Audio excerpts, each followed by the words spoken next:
So we have the Morgan Brothers joining us today. Guys, how are y'all doing? Good, good. Just been working, training, and looking for fights. See that they've been avoiding chance. They had it posted up on Facebook, which I think is Facebook's where you can usually find fights, not professionally. Yeah, usually like Kroger's parking lot. Uh, but we'll go ahead and get started on this fight card because there are 7 fights, the most we've ever picked on one of our segments here. Diego Lopez versus Steve Garcia is a featherweight belt. Diego's coming in at 27-8. Steve Garcia 19-5. Steve Garcia is the elder by 3 years. He's 1 inch taller. The reach advantage goes to Steve Garcia by 2.5 inches. And the tail of the tape UFC records in the UFC, Diego's 6-3. Steve is 7-2. Guys, these two fighters, I feel like they've never been in the same conversation until this event. What are you guys thinking about this matchup?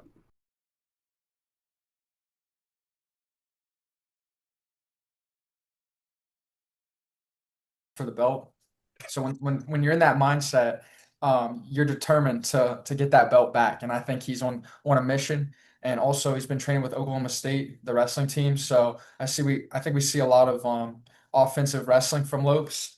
My prediction will be round 2 finish, and I'm gonna go with a submission, Diego Lopes. Garcia's good. He's got tight boxing, but wrestling is king.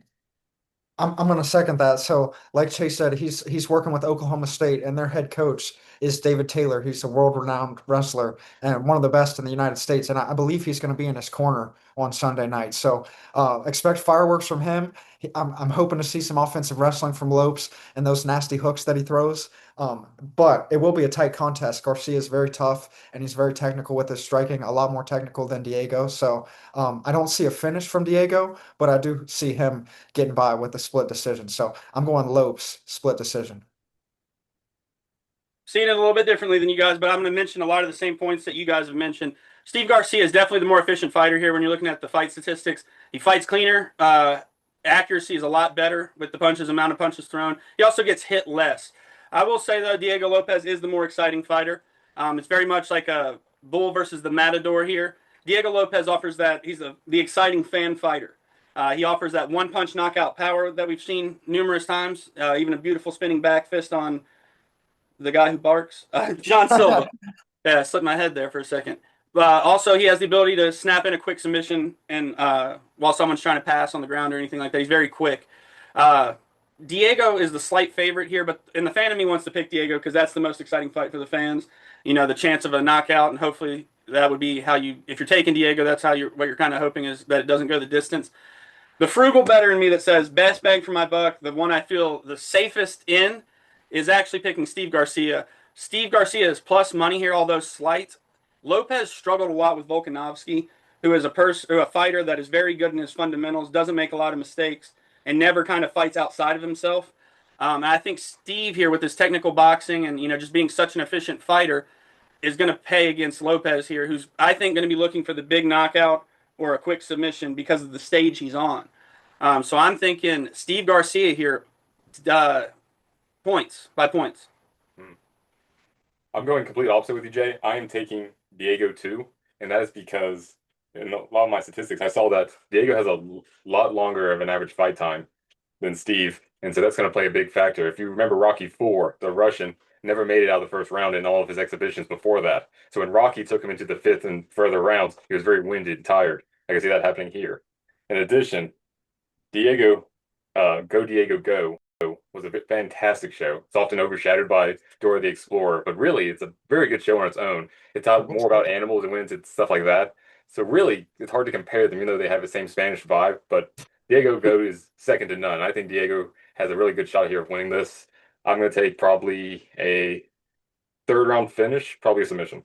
Oh, all right, guys. So we have Chase is taking Diego by 2nd round submission.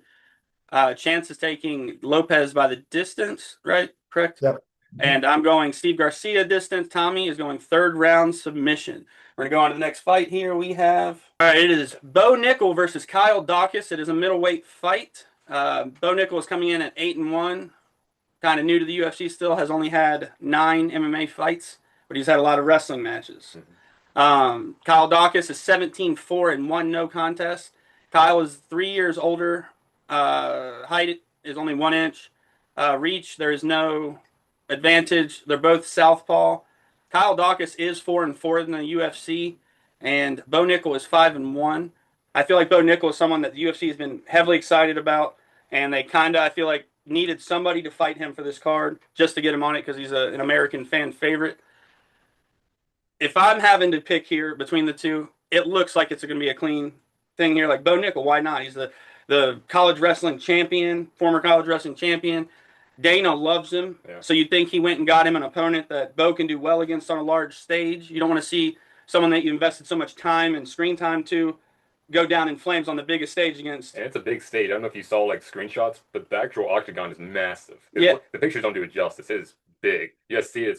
The octagon will be 25 feet. That's just the regulation. Well, yeah. But around it, it's they will have more people than they do at the UFC PI or the Apex. So big stage here. I think people are underestimating Kyle Dawkins here, though. He has a really good win in his last fight, submitting GM3, who's a submission artist. Is really the only thing to his game is submitting people. He submitted GM3. He beat Michel Pereira, I think, in 45 seconds or something with a submission. Fights that they definitely thought he was going to lose. He comes in and wins against two people. I mean, obviously getting the submission on a Brazilian and a guy who's a BJJ practitioner. There's a lot overlooking Kyle Dawkins here, and I think he knows that and probably has thought that the whole time through training. The age difference, I don't think it will mean that much because they say that fighters tend to peak around their mid-30s, and he's under that a little bit. So I don't think the age difference is going to show anything there. And I think Kyle's not that bad at wrestling either. Not good offensively. His takedown accuracy defense is 82%. His takedown accuracy is 25, but I don't think he's going to try to take down Bo Nickel. No. I think Kyle's biggest weakness here is where he has submissions. Don't let Bo stay in your guard because that's where he's going to look for submissions the most. And Bo Nickel knows he's going to get top pressure. He can get his strikes there. Bo can win by decision if you let that happen. So I'm going to go Kyle Dawkins here by submission, and I'm going to go third round submission, and he's tired. All right, go ahead, Tommy. All right. I don't have a whole lot on this, but Kyle Dawkins, his last name sounds funny, and I don't care for that. It sounds like other things. And then Bo Nickel sounds a lot like Bo Nix, and I like Bo Nix a lot. So I think Bo Nickel has this one. And Bo Nix was a really big guy and was known for running through, powering through. So I really think Bo Nickel has a first round shot at finishing this one. So I'm going to take Bo Nickel in the first round finish. What if he breaks his foot and isn't able to finish just like Bo Nix? Well, those are two different people. Those are two different people that can happen. All right, guys, what are y'all seeing? I'm with Tommy. I think they're setting it up. I think Bo's a dog. I think he's gonna dominate. And if Bo's smart, he's gonna stick to his wrestling and get a big submission finish. So, and he can do it very quickly too. I'd love to see him actually, the striking and stuff is cool. I know he wants to like impress people and show off the striking. We all know he's developing. But if you really want to, get the American fans hype, you need to utilize what you're best at. And I think he's coming in for a big exclamation. I see Bo Nickel by rear naked choke finish within 2 minutes. So I see it differently. I'm still leaning towards Bo, but Kyle Dawkins is a dog. He's on a 6-fight winning streak right now. So, and I think him like getting booted out of the UFC kind of lit a fire underneath of him. So, that finish against Pierre was magnificent. He hit him with that right hook and slept him. He's a Philly kid. Philly fighters just come out differently. So, Dawkins is tough though. So, I do see Bo utilizing his wrestling though, and Bo has been on those kind of stages. He's got a lot of clout. He's been under like the national championship lights, prime time, and Bo shines best there. So him being in that White House card is only gonna, feed the fire with what he does best. And I think we see Bo taking Kyle Dawkins into deep waters. Dawkins does have jiu-jitsu, but I don't think it's gonna match Bo's top pressure in his wrestling. I see Bo maybe getting a TKO in the third round. So I'm leaning towards Bo, and I see that American fan base and like the White House setting. I see that only just like lighting a fire underneath of him. I will like to add Kyle Dawkins is also American. True, yeah. An American will win this fight. America will get the dub. That's not true. Amen. Trump said whoever loses this fight loses their citizenship and will be deported. They get booted right to the crocodile Guantanamo. Oh, yeah. All right, so I'm taking Kyle Dawkins by third round sub. Tommy's taking Bo Nickel. What was the decision? First round sub. First round sub. Chase is going with Bo Nickel early sub, first round. And Chance is going with Bo Nickel. You say second or third round TKO. Yep. Is that correct? All right, we're going to go on to the next fight here. Next one, I think, is going to be a first-round finish. I'm going to go ahead and get the spoiler out there. Mauricio Hoofy versus Michael Chandler. I think this is when Michael Chandler retires. I think on the biggest stage, he will get to go home early to his kids and his family, probably with like a bloody nose and a black eye. And Mauricio Hoofy is going to go home the winner. But we'll read the stats real quick. Mauricio Hoofy is coming in 13-2. Michael Chandler 23-10 on a bit of a schneid. He's on a 3-fight win losing streak. Last win was against Tony Ferguson, who everyone beat. Mauricio Hoofy is young. He's only 29. Michael Chandler is 40 years old because he waited for Conor McGregor. Mauricio Hoofy is 3 inches taller and has a 3.5-inch reach advantage. Both fighting out of the orthodox stance. I mean, we both have seen both of these people fight. One is a Brazilian-like early Conor McGregor. Likes the spinning heel kicks, things like that, keeps his distance, very wide stance. Michael Chandler is a wrestler who can deliver some big bombs, but lately they've been missing, and that's when he's getting capitalized on. So like I said, I'm going Mauricio Hoofy here. I think Hoofy just needs to really watch that wide stance and not leave that front leg out there for Mike to take him down. But I believe if he had anything that he was working on during this camp, it was probably with wrestlers to make sure that Michael Chandler's one chance at winning this fight is not going to happen to him. But I see Michael Chandler going out on his shield, I guess, so to speak. And I believe that he had mentioned that when he's done, he might want to go to the WWE. I mean, he might want to go ahead and get your stuff ready, pick out a stage name, because I think that's where he's headed. Tommy, what are you thinking? This one, I'm actually going complete opposite. I am taking Michael Chandler. Iron Mike. And that's because Rufy his whole name sounds like Mark Ruffalo, and I really did not get The Departed. I watched the movie, and it turned out someone was dead the whole time. I didn't quite get it. It was very confusing. But Michael Chandler is a very easy, simple fighter to watch and understand. So I like him. I'm gonna take him. I agree, he's old. It's gonna be a long fight. I'm gonna go Michael Chandler points. I mean, I like Michael Chandler as a person. I'm not gonna poo-poo him on that, but I think he's going to sleep. Did you see The Departed? It was good. I just didn't get it. No, but I did watch The Irishman. I thought that was too long. Way too long. Was it 4 hours? Yeah. All right, guys. What are y'all thinking? I'm gonna pick Rufy. I think Rufy's just gonna outclass him on the feet. It's gonna be the same kind of stylistic matchup as Paddy Pimblett and Chandler. He's gonna get pieced up. I like Iron Mike too. I think he's got a good heart, great mindset, but Father Time does not favor Mike Chandler here. So we're gonna go with Rufy second round TKO, and it's probably gonna get pretty bloody by the end of it. I think I'm gonna be with Tommy here. I Woo! just feel the American synergy at this card, and I see Iron Mike. He's got to wrestle though. He's got to I haven't saw a video. Early. He has to cannot wait. He has to shoot that Gotta be thing. like Benoit Saint Denis. Yeah, so that's what I was going to refer the previous fight to. You see BSD versus Hoofy, and BSD came out strictly grappling and dominated Hoofy. So yeah, Hoofy's flashy, he looks cool, but if Mike is that walk on, see you at the top, Mizzou All-American that he says he is, then I want to see it. He's got to get it done. I mean, like you're talking, Jay. He's on his last leg here. So to be the American hero that I need him to be, I got Mike Chandler by wrestling domination. I see it as at like a 50-40 or 50-45 ultimate decision. Mike Chandler, please, God. Yeah, I agree with you on. It'd be nice to see Mike win, and if he is to win, he has to start that. He cannot box with him at all. Like if he won, he's in danger of becoming the bottom fighter. Yeah, he's going to try to come out and he's going to try to put on fireworks for the fans because he is a showman, but he's got to fight his fight, and his best element is wrestling against Hoofy. So if he can wrestle him, it's a pick-me for Iron Mike. Don't sleep on that, guys. He needs to get rid of the "see you at the top" mentality, because that gets him knocked out every time. All right, so I have Hoofy first round knockout. Tommy's going Michael Chandler by points. Yep. Chance is going Mauricio Hoofy. What round? Second round. Second round. Yeah. And Chase is going Michael Chandler, third round domination by points. All right, we're going to move on to the next one. We have an exciting one here. Trump's favorite fighter in a heavyweight bout, Derek Lewis, versus the guy that everyone's talking about. Is he fake? Is he an entertainer? Is Chase have the same glasses as him? Everyone's wondering. He doesn't have the do-rag that he always wears, the American do-rag. But He's listening on the podcast right I now. have hair, so no do-rag for me. yeah.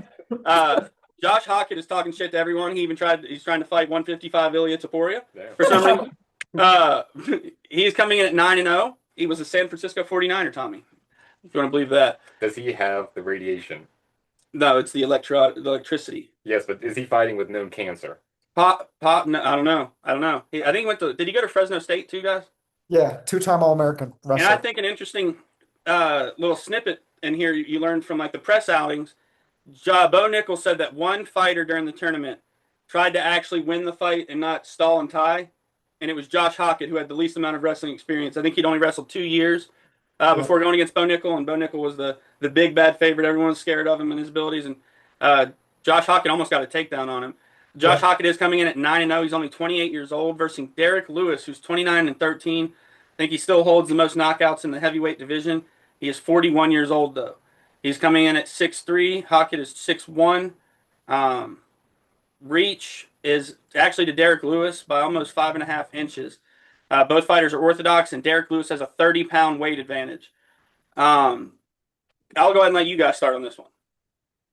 I'll let Chance go just because he's trying to. Okay, so you obviously know who I'm going with. I got the Incredible Hulk by kidnapping of the mimes, and they're gonna do unspeakable things to Derek Lewis. Unspeakable.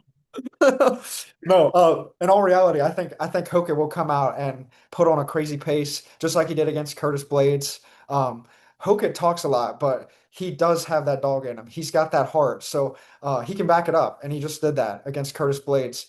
Even though Derek Lewis slept Curtis Blades in their previous fight, I think Hoka's going to come out.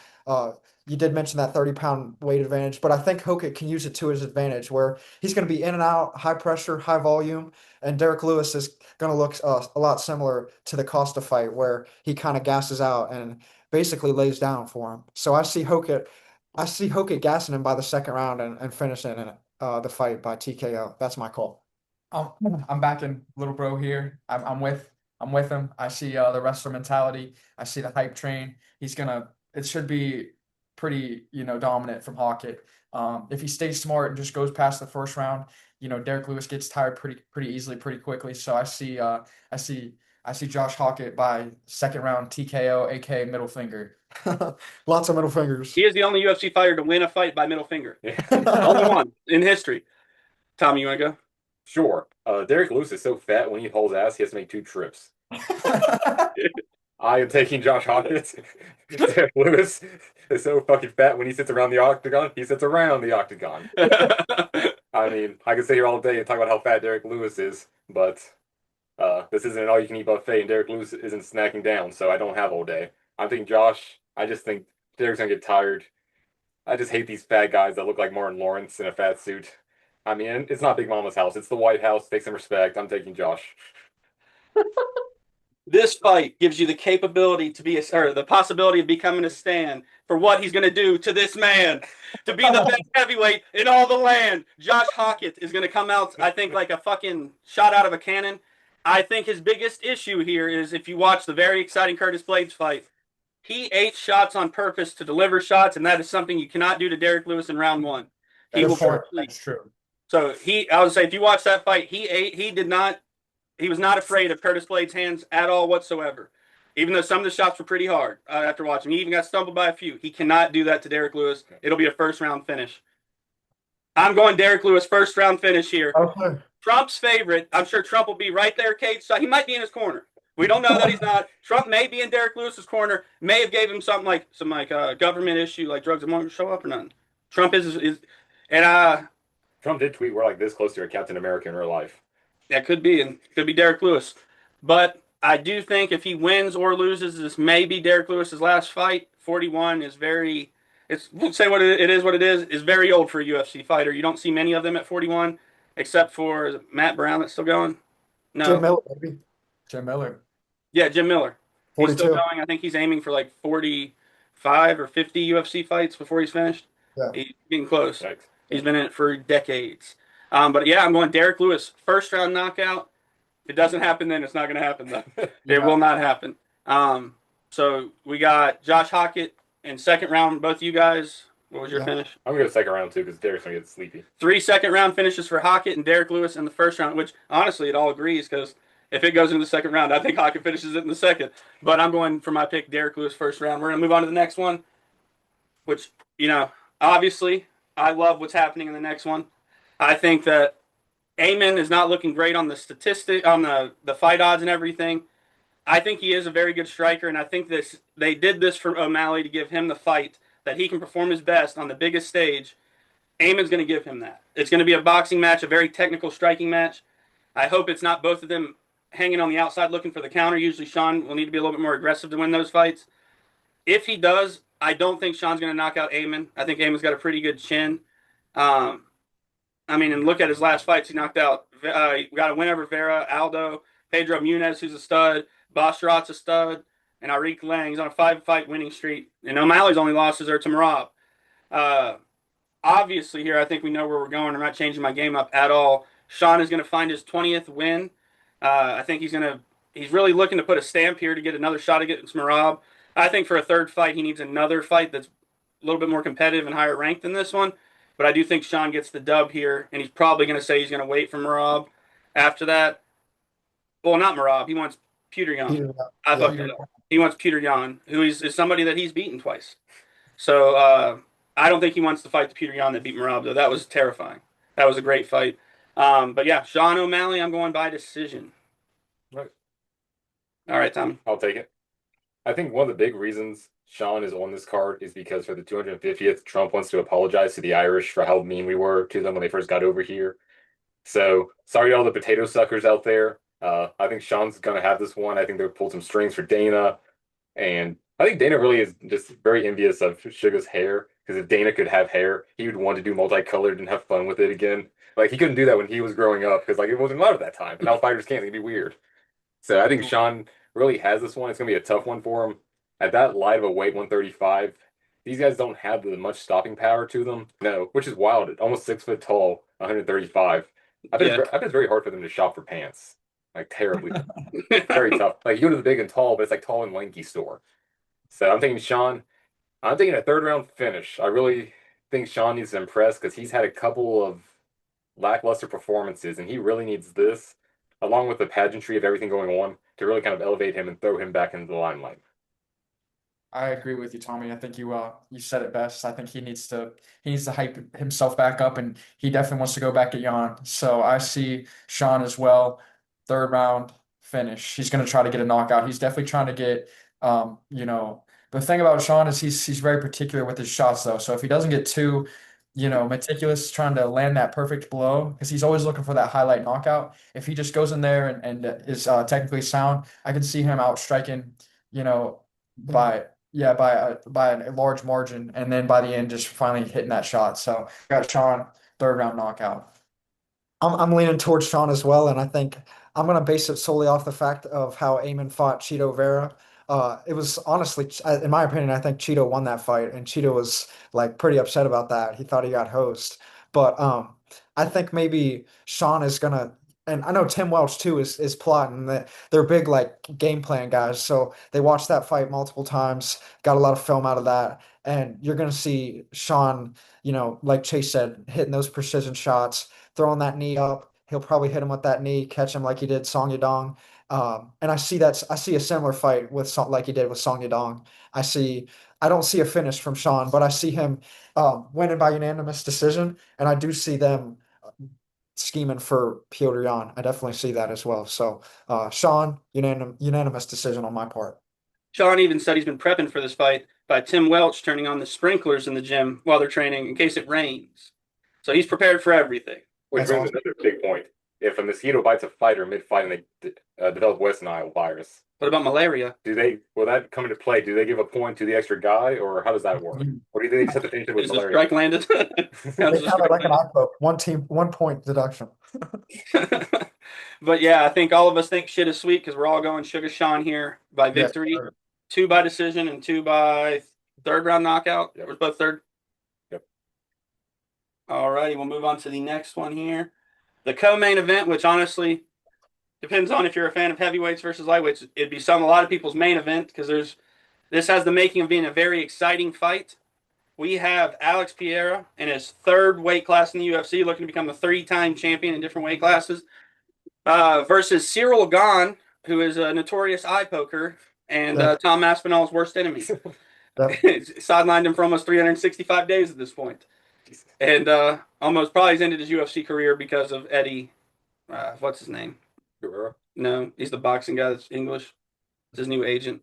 He said that Tom wants out of his contract. Either way, I think at the end of the day, Dana's not going to let him out for free. And Alex Pereira is Dana's favorite, so I'm sure he's happy with that trade at the end of the day if Alex wins here. I'm not a huge fan of Gahn. He's very well rounded, but his fights are kind of boring. A lot of his wins are by decision. For a heavyweight that's as big as he is and as throws the bombs he attempts to throw, you'd think there'd be more knockouts involved. Yeah. On this tail of the tape here, they have Pierre listed at 205. That was just his last weight. I think they said he was at 240 last time he weighed in before the official weigh-ins. He's thick now. The only thing I'm worried about is if he loses any speed in his striking with gaining that much weight that fast. I think that's honestly Gahn's best way to victory is if Alex loses speed and doesn't think he did.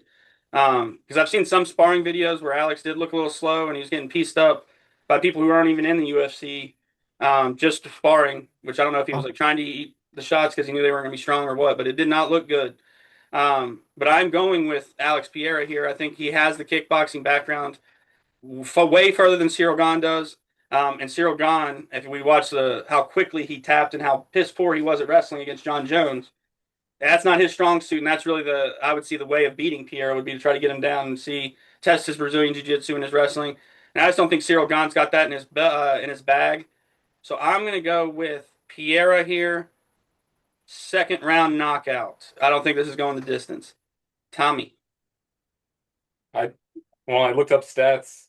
I went through all of the individual characteristics of each fighter. I really delved deep into each of these people, got into their psyche, and understood them as human beings. And what I understood was Cyril is French, and that told me everything I needed to know. I refuse to root for the French. They smell bad, they're rude, they surrender too quickly. I won't do it. So I'm taking Alex all the way. I think it will be a knockout. I can't pick which round, though. So I will say this. Cyril, neither of them are technically American, but Alex Pereira lives in Connecticut, and there's no more American or white state than Connecticut. I don't know, Gahn could catch Pierre, and you see Pierre coming up trying to fight him at his weight. Gahn's been there, and he's been that big for a long time. So, I don't know. It could go either way. It's definitely going to be a striking match. I don't see anything in terms of going to the ground. And Gahn actually looked pretty good, in my opinion, against Tom Aspinall before the eye poke. So I could see Gahn taking this one. It might not be, a full fight. I would say, is it five rounds? Are these Yep, two? it's for the interim title. Okay, I could see Gahn, recapturing that. I'm gonna go Gahn. It'll go into like the third round, and I could see, because Gahn's gonna be able to take those shots that Pierre could throw. Like at 85, Pierre was throwing those snipes and putting guys out because he was 2 times their size. He's gonna have a real problem trying to throw the same type of power and volume against Gahn. So I got Gahn. I could just see it logistically going his way. Third round TKO. Have you thought about this, though, if you've been paying attention to the socials? A lot of people have noticed that rump that Alex Pereira has developed over this weight gain. A lot of people have been saying, look at that ass that he has cultivated. That's all power and mass, baby. Might not be sniping, might be throwing bombs. He's a power bottom. He generates so much power from underneath. All right, Chance, what do you see? I see this fight being very similar to the Volkov Costa fight a couple weeks back, where they're extremely gun shy the whole time. I see them not throwing whatsoever. I see Pereira staying back and feeling him out, and Gahn is the same way. I know mentally Gahn thinks like I've already had multiple title shots and I've lost. So he's going to be going in there. They're both going to be erring on the side of caution. And I see Pereira winning, but I only see it because he's going to have a higher strike count. But I don't see anything crazy happening. No crazy knockouts, nothing like that. It's going to be a total sleep fest on the feet. They're going to be gun shy the whole time. But Pereira will squeak by and he'll make history. And it'll make a lot of noise for sure. But Pereira will have a higher strike count, higher volume. He'll touch him more. Gahn will stay back, err on the side of caution, and Pereira will make history, walk away with 3 belts. I could see that. Absolutely. I think we're probably gonna. I agree with you on that. Is that we'll see probably the most boring first round ever. No doubt. They're going to Just just feel them each other out. sizing each other up, trying to counter strike the other one, but the other one's not throwing. Yeah. So I agree with that. We have 3 going with Piero, 1 with Cyril Gahn. Um, I had knockout second round. Tommy, what was yours? I had knockout with some round. Knockout and decision. Third round. Decision. Third Decision. round. Third TKO. round decision. Cool. All right, we have our last one, our main event, and this, honestly, the build-up has built up since probably about Tuesday. It's really caught some fire here. Ilya and Justin going back and forth on the Pat McAfee show. During the UFC pressers, they've been going back and forth. Ilya feels that Justin has disrespected him. I will side with Justin a little bit, is that Ilya has been disrespecting Justin for most of the time. So before any disrespect came out of Justin, it was a lot of fake funerals for Justin from Ilya, things like that. And we know Justin has upset us before on the last one. Big patty guys on that one. And he came out with a better game plan. All We'll let right. you guys start with the picks on this one. Ilya, Justin for the lightweight title. I'm going to go first. I think you're going to see a crazy upset. It's going to be a lot like Sean Strickland and Hamzat Chimaev. I took that one. I think it's going to be like that. I honestly think Ilya Taporia is going to maybe play in that like divorce factor, and he's going to come out there and he's going to see. Tommy, don't laugh. He just went through a divorce, brother. Ilya's gonna come out and he's gonna see red, and his brother's gonna be back there. They're very technical guys, so his brother's gonna try to coach him through, like technically stay smart. But Ilya, you can tell he sees that red, and he does come at you like a bull. And I think Justin Gaethje is game planning crazy hard for this. And mind you, Justin Gaethje's at that 40-year-old age too. So Justin Gaethje, it's do or die for this guy. So Gaethje's gonna be on the defense. He's gonna be throwing a lot of counter strikes. And I honestly see Gaethje. We've never seen it hardly in an MMA fight, but Gaethje is a high-level wrestler. He's an All-American from Northern Colorado, and I see Gaethje maybe playing a little bit into this wrestling factor in the deeper rounds. And we could see it where opposite to where Hamza was losing in the wrestling. I see Gaethje winning in the wrestling later in the rounds. He's going to win off control time. Gaethje's tough on the feet too, so I do see Ilya, seeing red, going a little too hard, gassing himself out, and I see Justin kind of just being defensive, playing that waiting game, piecing him up, and then taking him to the ground. So I got Justin split decision, major American upset, and I see Gaethje maybe not. He might hang the gloves up. This is that time where he's gonna give it his absolute all. But Gaethje split decision, 5-round fight, massive upset. So it's already on his mind because before he got the last title shot, he was saying things to the effect of, if I don't receive a title shot next, I'm never fighting again. I'm only going to accept a title fight. Right. So it's already in your mind. If you lose, I feel like definitely, the gloves are going down because you're not going to get another title fight as your next fight. You have to kind of work your way back into contention a little bit. Tommy, where are you leaning on this one? I'm going with Justin, the All-American, because this is the American fights. And not everyone knows this, but in Justin's corner is actually Taporia's ex-wife. So Oh, that's wow. an extra layer of heated rivalry. That's the mutter to his daughter. And the My daughter's dad also is my there on his father. corner. He goes in to get a water bottle. His daughter's there like, hey, good job, Justin. You're beating the hell out of my dad. Good job. Keep it up. I mean, just emotional damage layered. But I like actually Justin, all jokes aside. In UFC 3, he was one of my favorite fighters to play with. He's very well-rounded. And yeah, that fight against Patty the Batty, he can take a licking. At 40-something years old, I don't see Taporia knocking him out. I definitely see him pushing the boundaries of this. And I'd like to see Justin have the win. So a little bit of hope, dust, and pixie dust. I'm going to take Justin. All right, guys. Last pick here. Looks like it could be a clean sheet. No. As soon as they planned this fight, I thought that is mean to have American die on the White House lawn. If that's what's going to fucking happen. Topuria is the cleanest boxer I've ever seen in the UFC. The shots he lands off of long combos. You'd think usually if your first 3 shots, that's where your power is. No, his shots are in 3, 4, 5, and by after 3, someone's already thinking that he's done, and that's when he lands and knocks people unconscious. He knocks them into the shadow realm. What he did to fucking Charles Oliveira, I thought Oliveira was dead on the mat. What he did to Holloway, people don't do that to Max Holloway.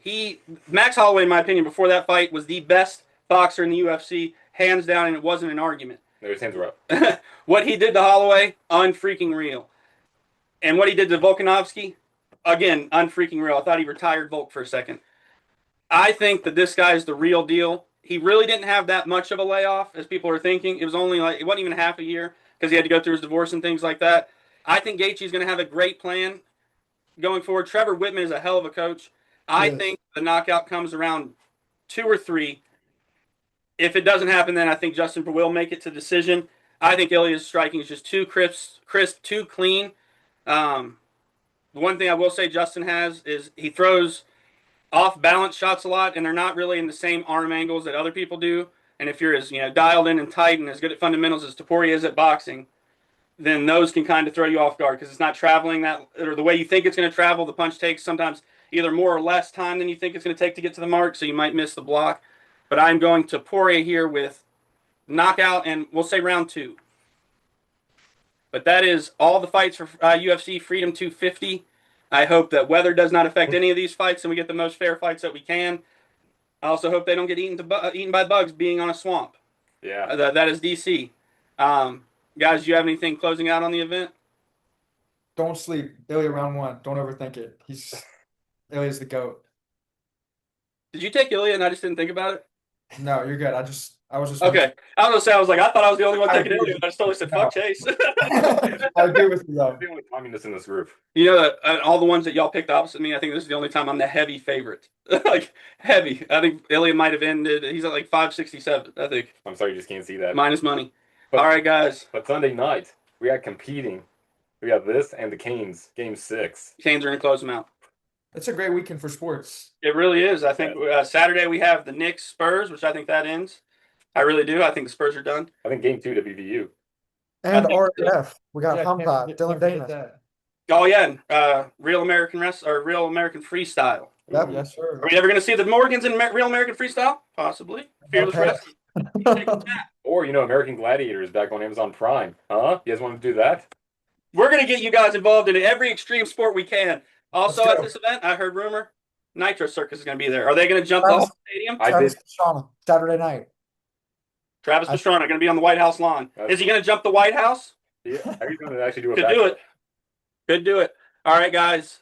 Thanks Thank you for joining us. Thank you guys. Shooter, Shoot. All right, guys. Thank you for joining us.